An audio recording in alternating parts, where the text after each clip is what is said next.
मुसलमान हो गई है, इसका निकाह भी हो गया है 2 घंटों में। हिंदू लड़की उसको किडनैप करके फोर्स कन्वर्जन करके और किडनैप कर लिया गया। नमस्कार, पांचजनी विशेष में आपका स्वागत है। पाकिस्तान से आए दिन हिंदू और सिख लड़कियों के अपहरण और उनके जबरन मतांतरण करवाकर निकाह, बलात्कार, हिंदू धार्मिक स्थलों को तोड़ने के समाचार आते रहते हैं। सोशल मीडिया में पाकिस्तान में हिंदू और विशेष रूप से हिंदू और सिख लड़कियों के जबरन मतांतरण और उनके परिवार के रोते बिलखते वीडियोस नियमित देखे जा सकते हैं।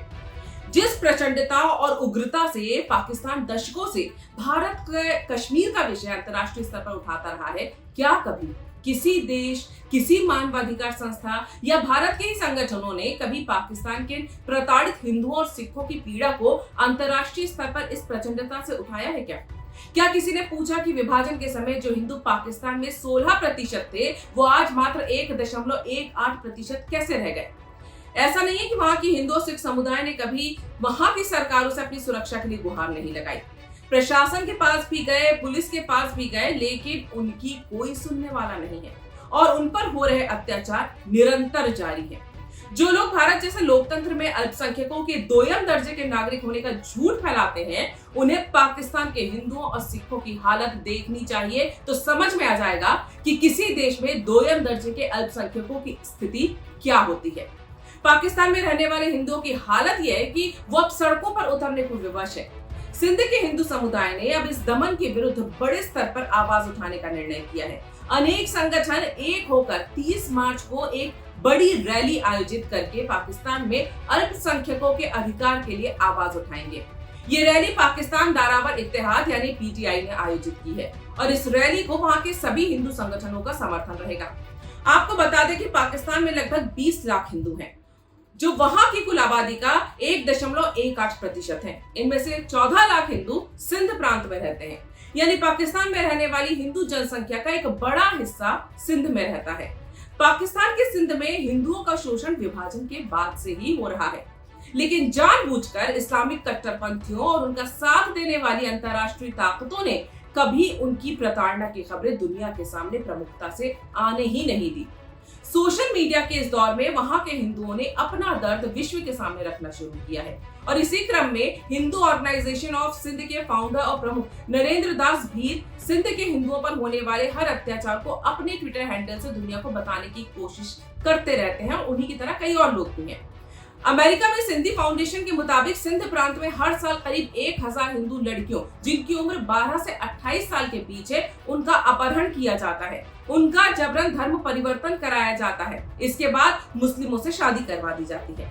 पाकिस्तान में हिंदू लड़कियों के साथ क्या होता है, ये वहाँ के वरिष्ठ प्रख्यात पत्रकार नजम सेठी ने एक टीवी इंटरव्यू में बताते हुए कहा था कि इस तरह के 90% मामलों में लड़की को उठा लिया जाता है, फिर कलमा पढ़वाया जाता है, फिर इनके साथ बलात्कार किया जाता है। लड़की से कहा जाता है कि तुम अब मुस्लिम बन गई हो और तुम्हारी शादी हो गई है। ये सब खुद को कानून के दायरे में रखते हुए किया जाता है, जिससे कोई उंगली ना उठाई जा सके। मकसद सिर्फ हिंदू महिलाओं का शोषण करना है और इसमें मजहब को इस्तेमाल किया जा रहा है।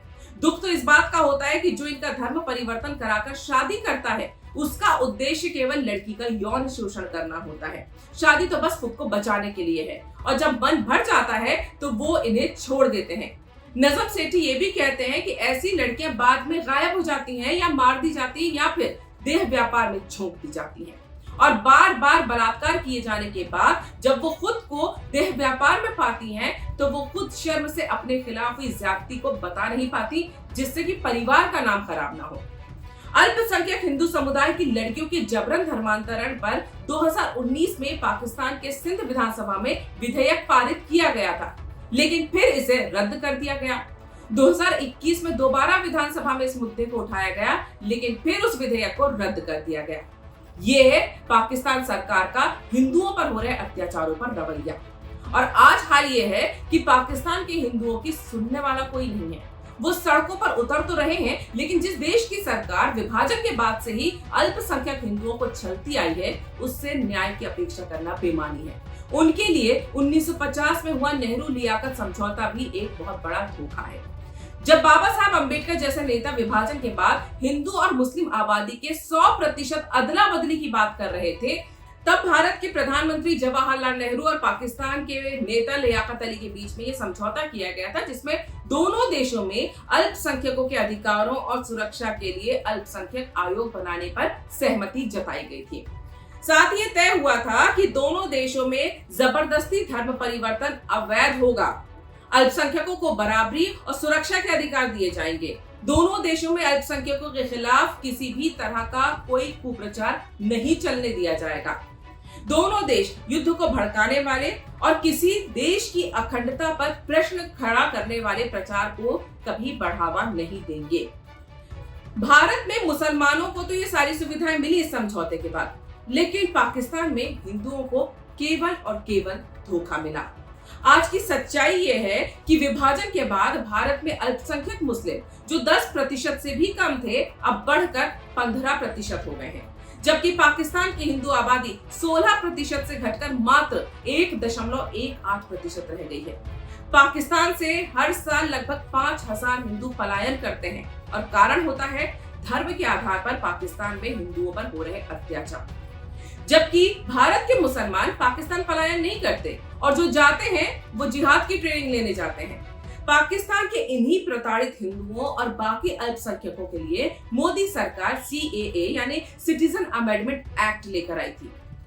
लेकिन विडंबना देखिए कि एक तरफ पाकिस्तान के बहुसंख्यक मुस्लिम हिंदुओं और सिखों जैसे अल्पसंख्यकों को वहां जीने नहीं देते, दूसरी तरफ भारत के अल्पसंख्यक मुस्लिम शाहीन बाग जैसे अराजक आंदोलन कर उन प्रताड़ित हिंदुओं को भारत आने नहीं देते।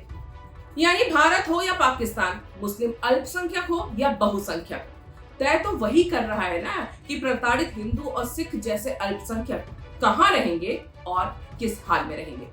आपको अगर हमारा ये विशेष पसंद आया है तो आप कमेंट करके जरूर बताइएगा। धन्यवाद। मुसलमान हो गई है, इसका निकाह भी हो गया है 2 घंटों में। हिंदू लड़की उसको किडनैप करके फोर्स कन्वर्जन करके और किडनैप कर लिया गया।